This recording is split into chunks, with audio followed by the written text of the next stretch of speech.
training is usually what most people would think about starting first, and it's good. It's a great thing to do for our overall health, heart and lungs, muscle mass, strength, bone density, all those sorts of things. Now, the reason I kind of hesitate to put it as the most important, because in the context of body transformation, either weight loss, fat loss, or building more strength and muscle, it is as important as the nutrition side as well. Hence covering the nutrition side last time I was here and last time I was talking. I say it is as important is because in most people's mind and understanding, it's the training first and nutrition to support that. They really do need to go hand in hand. You can lose weight without doing any exercise. You put yourself in a calorie deficit, keep going in terms of activity the way you were before, and you can lose weight. You can start training from scratch and you will feel like you are improving without changing your nutrition at all. That is because the body's getting a new stimulus and it has to adapt to it. That's essentially what training is. That's what we're trying to achieve by training a lot of the time. A great quote: weight loss and fat loss, which obviously what fair few people that I work with are focusing on, comes from calorie deficit. Making sure what you've got going in with calories is that little bit below what you've got going out. But training determines what type of weight you lose. So when you come into a calorie deficit, the body's got to make it up from somewhere. Now, the idea is to encourage that to be from our fat stores, our stored energy we've got in our body. Now, that will certainly happen to a certain extent. Other tissue, though, can be broken down and utilised as an energy source when the body's in a calorie deficit, which it will break down muscle, it will down-regulate other things that it's doing in terms of other processes to make up those energy demands. Now, what training can do, particularly resistance, and I am including bodyweight training in that, training with bands, training at a gym in a more traditional way with machines and the weights you'd get in the gym, is going to encourage your body to maintain the muscle that it already has. If not, if the deficit isn't too low and you're fairly new to training, even build that little bit more muscle as well. Now, at the point of talking about building muscle, a common thing that particularly a lot of ladies think is, I don't want to build lots of muscle. It is very, very difficult for the body to build muscle completely naturally. Have to optimize nutrition, to help optimize hormones, to help drive up the body's capacity to actually build muscle. Now, a natural bodybuilder, male, 100% dedicated to building muscle, 12 months of the year, eating in a calorie surplus, training hard 4 or 5 times a week, ticking all the boxes that we need to do towards building muscle, in all likelihood, depending on how long they've been training for, is only actually going to be able to build something between 1.5 and maximum, real high-end maximum, so someone who's genetically in a good position to be able to build muscle is going 1.5 to 3 kilograms of muscle per year. Now, what that actually looks like overall isn't very much change. So that's what we're talking about a male.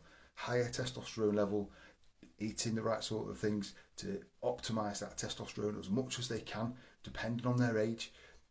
They're only going to build a maximum of 2.5, 3 kilograms of muscle in a year. So, ladies, much lower testosterone level, eating even to build muscle rather than maintenance or a calorie deficit, they're probably only actually going to build 1 to 1.5 kilograms of muscle. Now, people that are doing that might look really muscular when it comes around to doing a photo shoot or doing a competition, because they also really reduce their body fat as well. But they're not staying like that all year round. They wouldn't look that muscular all the time, and it's actually an illusion. I competed once, and at that point in time, you look at a photo and you think, wow, look absolutely massive. I was weighing the least I've ever weighed, potentially since I was 21, 22, and got it really into training. So maybe from the mid-20s onwards, when I was really consistently training, I was weighing probably the lightest I'd ever weighed because my body fat was so low. That just gives the optical illusion of looking really big. Someone who trains and supplements that with increasing testosterone, basically through steroids, that's what the main one is, might build more muscle. And that's the way you see kind of like people that look really huge. But that is not a route that many people that I work with go down. I have worked with a few people like that. That's been their goal. And even then, they're still having to optimize their nutrition and everything else. So getting big from training is unlikely to be something that certainly happens in 3-6 months. It's an ongoing year-on-year process that people go through, because that's what they're passionate about. That's what they want to do. So don't worry about getting bulky. The other terminology that often gets talked about around training, a goal of I want to look more toned. Now that is where training helps, in the sense of as you preserve your muscle mass from training and your body fat reduces, body composition is changing, you will look more defined. So for ladies, there might be a little bit more curve on their deltoids, a little bit more definition in their triceps, a little bit more calf definition, waist coming in that little bit tighter. That then can create the illusion as well of your glutes being more rounded, that sort of thing. So creating more curves. A guy might look like he's actually broader because his waist has come in, creating like a kind of triangle effect of everything tightening up. Ladies get that as well. So that's a little bit of an optical illusion, again, from preserving muscle mass as you train. As your body fat reduces, you're going to get that body composition, that change in look as we go along. Once again, that's a kind of ongoing process, in the sense of we have to keep on going week on week, month on month, to get to where we want to get to. Now, some people get to a point and they're quite comfortable with where they've got to. That's where they want to get to, and enjoying life, eating maintenance calories that's what they want to do. Some people get really into it. They're the ones that kind of go on and look at photo shoots, competing, that sort of thing. That, for most of the people now that I'm talking to, is not something they're ever going to be interested in, or quite a long way down the line. We're starting off from getting into exercise, getting into training. Actually, what's more important to talk about right now is kind of some of the basic principles of training itself. So, training and nutrition often go hand in hand, more so mentally, psychologically. If you're training, doing an activity, you want to support that and make the most of the effort that goes into that by doing your nutrition right as well. A lot of people find it easier to start with the training, and then they might not necessarily ever get the nutrition quite right. What I try and encourage when someone's starting out, start of the year, start of a program, whatever it is, get that nutrition in the right place to start with, and then add the training in. Now, I've had some people start with me with different programs for whatever circumstances. They're not been able to train that much in the first week or so. Illness, a lot of COVID about, of course, those sorts of things. And actually having that extra time to really get to understand the nutrition principles is more beneficial even than starting training and focusing on that too much straight away. So when you start training, it's clearly very tempting to think this is what is going to really drive the changes and I'm going to really go at it. Now, we talked about 2 weeks ago, Hannah and I doing the first Facebook Live, was it's a lot of people have that mentality of, if I go as hard as I can, as fast as I can, as often as I can, I'm going to achieve more things quicker. Now, depending on the activity that you do, is going to actually dictate the frequency that you can redo that activity, because recovery is a big driver of how often you should do an activity. If you do fairly short workouts, bodyweight workouts like my video workouts, maybe you can do them 4 or 5 days a week, because that's the idea. They're designed to be fairly short, within 20-25 minutes. It's too long, and you can go back round to doing another activity the next day, another workout, and I purposely structure it. The different days kind of follow on from each other, so it's kind of like a little steady starts the week, a little bit more intense, easy in the middle, pick up again towards the end of the week, those sorts of things. And then individually program those for people as well, so it fits their goals and the days of the week that they're training, and the rest of the stuff they've got going on in their life and the stage of training that they're at. Because as I say, the main driver of being able to benefit from workouts, particularly when we like defined workouts, is having a good workout, recovering, and being able to do the next workout as well. So on that, if the intensity of one particular workout is really, really high, that might then have a knock-on effect that is actually overall detrimental to what you're trying to achieve, which is a consistency of able to be in workout on the frequency, on the routine that you can do. But if then that recovery from one single workout is so much that you then maybe can't train for 2 or 3 days, do activity for 2 or 3 days, what that's actually going to do is have a knock-on effect on your overall daily expenditure, which we want to keep quite consistent with workouts, with steps, being able to move and keep going, as we were saying. But if you do such a hard workout, and historically, years and years ago as a personal trainer, when people need to train as hard as possible, you see these videos of people walking out of a gym or a session, they're all wobbly on their legs. Maybe their recovery is really quick, and actually ladies' recovery metabolically, physiologically, can be much quicker than men's. I think it's just that kind of design of being able to have an intense level of activity and recover quickly for things like childbirth, looking after children. I think it's just kind of a built-in primal kind of instinct thing that's there, just physiologically able to recover quicker than men within a workout, within an activity itself, and also kind of day to day.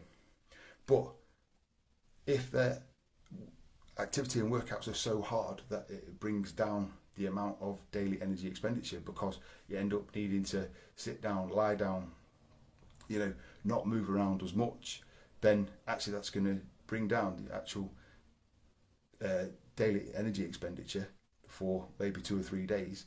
Actually, if you're then still eating at the same calories and things like that, or even eating more because you're tired and the hardness of the session has driven up your appetite, then overeating and all the associated things with feeling like you've gone off track with that is going to be a factor there. And so if we kind of put it on a scale of 1 to 10, 3 workouts a week at 7 out of 10 is better than going all in 10 out of 10, pushing the dial up to 11 on the first workout of the week, and then limping to a second workout, maybe doing a 4 or 5, still not feeling great, not having much energy the day in between, or those 2 days in between, and then just about picking up again by the back end of the week. Average that out. So say it's 10, 3 and a 5, that's going to be overall out of 30. Take it across the week like a score, that's going to be 18. Whereas actually if you were steady across the week, 21, 22, you had 3 good workouts and 3 good amounts of effort, and that is going to be able to be more consistent. Then you recover, maybe train Monday, Wednesday, Friday, those are good days, and then you've got the weekend to do other things, and then back into training again the next week. Keeping that fairly consistent in terms of the effort and what you're aiming to achieve is better than that super hard one. Now, that's not to say we shouldn't be making a good effort to make progression. Now, that might be, it's in a sense easier to track if you train in the gym or using weights and things, because you can adjust the weights and That's why I encourage everyone to record their workouts that work with me in the gym, because then you can see what you did last time and the number of reps that you did, and aiming over a few sessions to increase the weight and or the repetitions. And usually, and I do set repetition targets for people that train in the gym. Once you hit those reps across the number of sets, then I want you to increase the weight. So the reps might come down a little bit and you might not be able to do that weight for all the sets, but that is the progression that you're making with that. What I do with and by just encouraging people to push themselves that little bit more, which is why I also like to utilise fitness tests with people on some of my programs, because it might not be evident that the workouts are feeling easier. It's that saying, it doesn't get easier, you just get better. As you improve, you're going to push yourself more. So actually, in terms of yourself, it still might feel like, whoa, it's as hard as it was 3 weeks ago. But actually what's happened is you're now doing more, working that little bit faster on cardio exercises, greater range of movement in your squats or your lunges or whatever it is, and you've actually improved, you just don't realise it. So then repeat the fitness test. Wow, actually I can do more squats, I can hold myself for longer in a plank, I can do more press-ups, whatever the fitness test criteria has been, whatever you're measuring against, wow, I've actually improved. And alongside those things, the byproducts of improving with the exercises and movements is you might have increased flexibility and mobility. So overall in your life you're doing better. But improve cardiovascularly, your heart and lungs are working more efficiently, and improve strength as well. All great performance related byproducts, which is why one of my hashtags is always perform, transform. If you can improve your performance incrementally over time, your body will be transforming. It can't not be. So that's where that level of intensity, being at a good level, is good. That doesn't need to be for every single workout. It can be for 2 workouts a week where you just go for that little push, get that 7 out of 10, 8 out of 10, and then rest of the time, it might be other activities anyway. It might be going for a walk, which actually in terms of kind of impact on recovery, or as comparing it to a workout, might be only 2 or 3 out of 10. But the overall energy expenditure, consistency of movement, all those things we need day to day, that's going to be improved by that step count, keeping it at a good level. Now on that, talking about improving, so fitness watches, trackers, whatever, really, really useful tool. But over time, because most of them work off taking your heart rate as the basis for what it's telling you your output is, as you get fitter, it will be harder to get your heart rate to the same point, in the sense of as our bodies get more efficient, as the heart as a muscle gets better at working, and our bodies get better at processing the waste products of activity, lactic acid, the stuff that makes your muscles burn. The point where lactic acid is building up will be further along the line, or you'll be working at a higher intensity and the body will get more efficient. Part of it, a lot of our breathing when we're working out at quite a high intensity, the breath is increasing because we need to get oxygen in to process the lactic acid. As we get more efficient at doing that, heart rate won't go up as much. So the same workout 3-4 weeks ago that had a readout on your watch of heart rate hit 165 and your calories were 300, you could do the same workout, pushing at the same intensity roughly, and it might only say heart rate 155 and calorie burn 260. It's not that you have not made as much effort, it's just that you have got more efficient at the movement, your body's got better at processing, you physiologically got stronger and improved, got healthier in a sense. Your body's working better than it was before. So that's why they're a tool and not something to totally rely on to dictate to you how much calories you've burnt, or to get hung up about, I didn't make as much effort, or for instance, that spin class wasn't as hard, I didn't push myself as much. Probably in my experience as an instructor, that instructor's pushed you the same. It's just you've got more efficient. It gets harder to increase your heart rate up nice and high. So use it as a tool, like step tracker, great. I'm trying to get that good average number of steps, whatever it is for you, and maybe add to it where you can. 10,000, 12,000 a day, whatever your average, see if you can add to it where you can. That's going to increase your non-exercise activity thermogenesis, your NEAT, so you're going to push up your TDEE. If you're in a calorie deficit, you're using more calories than you're taking in. It's going to increase that time, those number of days you're in a calorie deficit for driving, change, using up fat in the body as a store of energy instead. Another factor is the total time, the length of a workout doesn't really show how good a workout it is. Just been talking about video workouts, 20-25 minutes, half an hour, 35 minutes in the gym. It might well be the exact length of time for you to do the workout that you've been set and in and out. I totally understand the mentality of wanting to make the most of the time. If you had to make the effort to go somewhere to do an activity, and that time's a premium, it's time for yourself. You might think, I'm going to make the most of it, I'm going to do it as long as possible. Now that might be fine in terms of maybe you're doing weights and cardio, or combining a couple of different things, but don't feel like you have to have super long workouts, or you miss a workout you need to do double the next time to make up for it. The overall benefit for most people after 45 minutes or so is going to start be diminishing. Tiredness, doing the same movement but just in a different way, as in more so with people doing weights in my experience, because of being able to observe it more. Someone might do a chest press with dumbbells, then they'll go to the Smith machine, do another chest press version, then they'll go to a chest press machine somewhere and do another one. So we actually just done the same exercise, same movement 3 times, and by the time you're on to the third exercise working the same muscles, you're actually no longer getting a benefit. You're just actually over fatiguing the same muscles you've already worked really well. So that in a sense brings me on to another point of most our movements are actually set into roughly 6 different categories, and that is in the lower body, movements where the hips go back, hip hinge, and then movements where essentially we squat or go up and down, bending from the knee and the hips. Then in the upper body, we've got upper body push, and then coming the other way, pulling down or pulling ourselves up.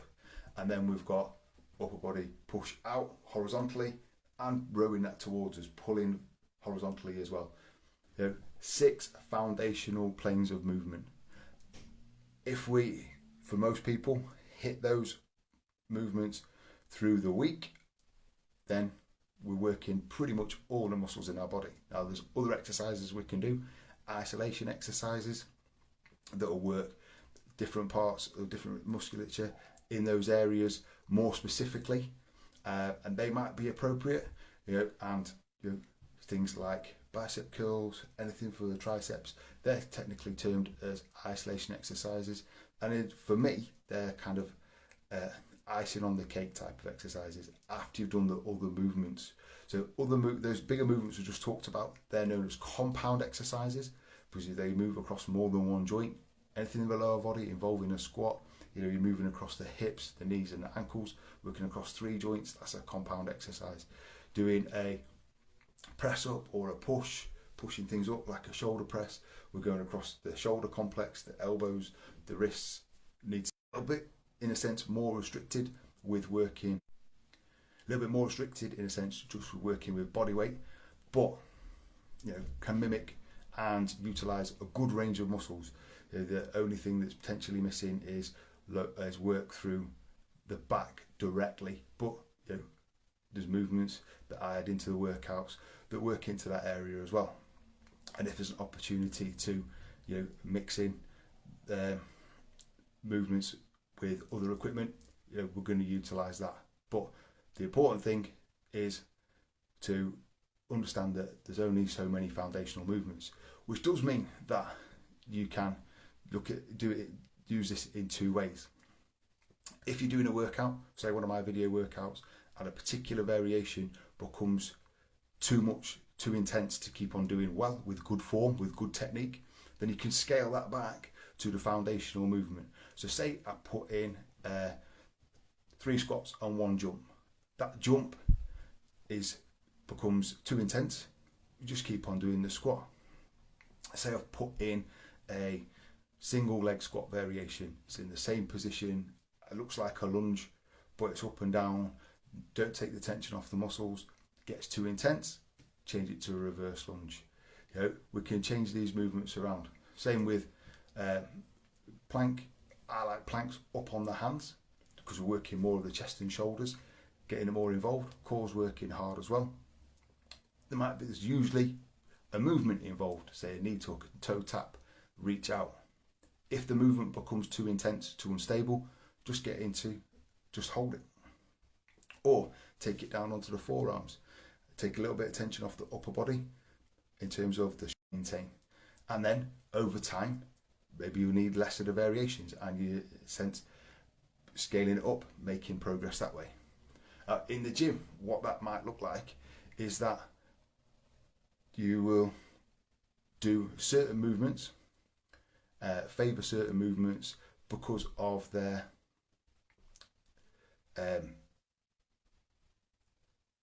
because they are easy ones to access in a sense. If I'm setting up a program for someone in a gym, I want to like to know kind of what's available, and then thinking about them or seeing them as a person, what is going to best fit their movement structure, fit their structure to the movements. So someone who's really tall, certain movements are different for someone who's quite compact like me. That's a nice way of saying I'm quite short. Someone who's 6 foot is going to not find it as easy to squat. Just longer femurs, taller body. Maybe it's a more difficult movement. So maybe a leg press is more appropriate for them. Maybe a lunge movement is more appropriate for them. Whereas for myself, quite a good short structure, lots of experience as well. Something technical, more technical like a back squat is going to be something I would program. So it's about finding movements that work the muscles rather than saying I have to do these exercises to work these muscles, usually because it's either what other people are doing or it's being popularised in magazine, or you've seen someone on Instagram or whatever doing this movement. It doesn't mean it's always going to be the right one for you to work those muscles. Particularly when someone has been training for a while or has an injury to work around. No one move, no one exercise is totally has to be done. Often squat, deadlift, for guys, bench press. These are the king of exercises. These are the ones that everyone should be doing. Should be potentially doing movements that work those muscles in a similar sort of way, but it's finding the right exercise that utilises that movement pattern for each individual person. And particularly when you're starting off, you potentially will do variations that allow you to be secure, safe and stable, and then build up to the more technical things. Actually, the bench press, kind of almost like the male standard of men training in the gym. How much do you bench? There's a lot that's not great about straight bar bench pressing in terms of the position it puts the shoulders in, position it puts the chest in, the actual muscles are working. Guys, people are using it to work their chest. Actually, it's working more of the front deltoids and more of the triceps than it is actually working the chest, and there's better ways to do it. And sometimes that might be doing a machine.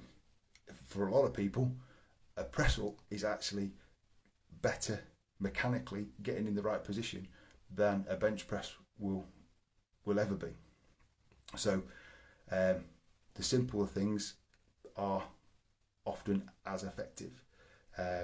That's just one example. So that's all the kind of things taking on board. And then the workouts themselves don't need to be too complicated, don't need to be too long. Years and years ago, I mentioned this on a post the other day, it was Hannah that got me into training at home. I was very kind of, well, it's in the gym, I've been a personal trainer, and I've got to train in the gym, that's where I train. I'm not going to do anything outside of that, but was in a position where I could go to a gym.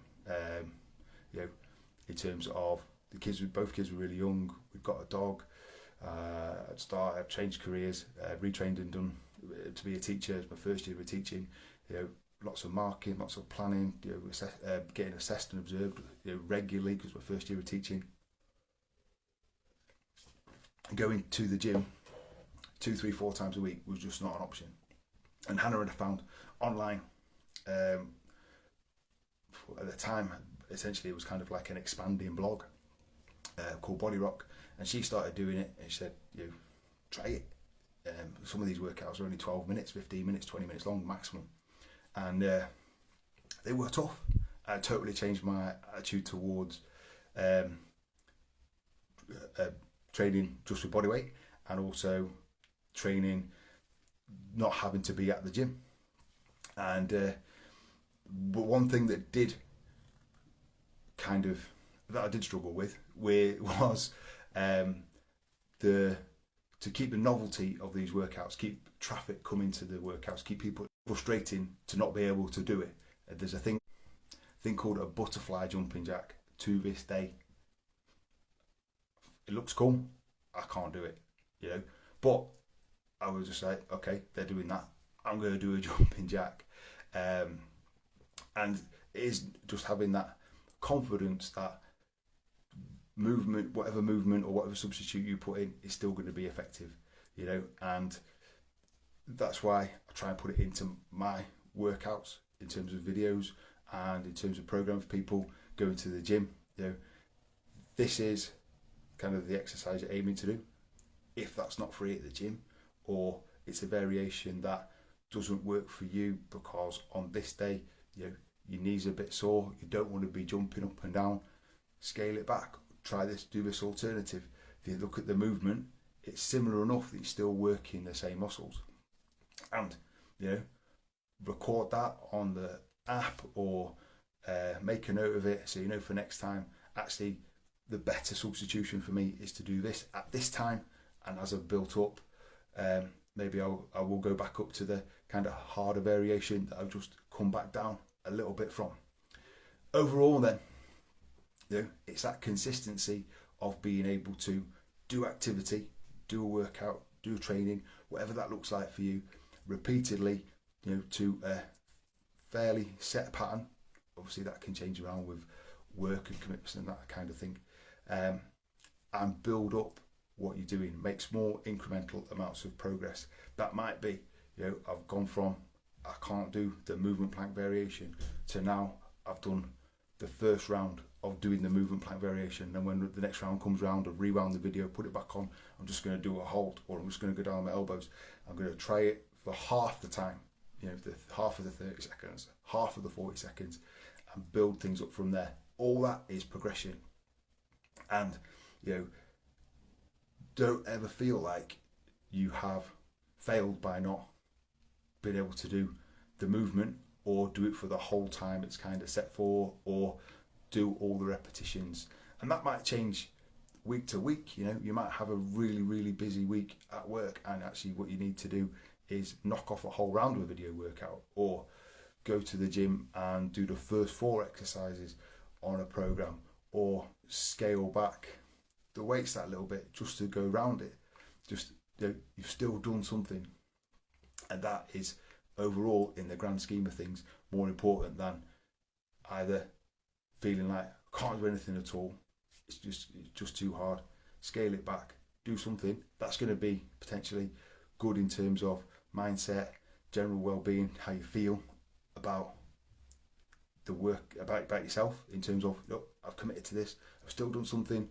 And then over time, one workout either missed or scaled back is not going to be detrimental at all in the long-term scheme of progressing, moving forward, and having training support your body composition, fat loss, weight loss, training, overall training goals. So hopefully that has covered things around about training quite nicely. If you would like any more information, any points clarifying, please fire me a comment, email mark@mwfitness.net, or contact me in the usual way that you do, and I will be happy to talk about variations of an exercise, talk about alternatives, because you go into the gym and the rack is always busy. So what's an alternative exercise for something that's in the program? Or you've seen exercises that you actually quite like the look of and want to try, and where would you put that in to a program? What day might you do it on?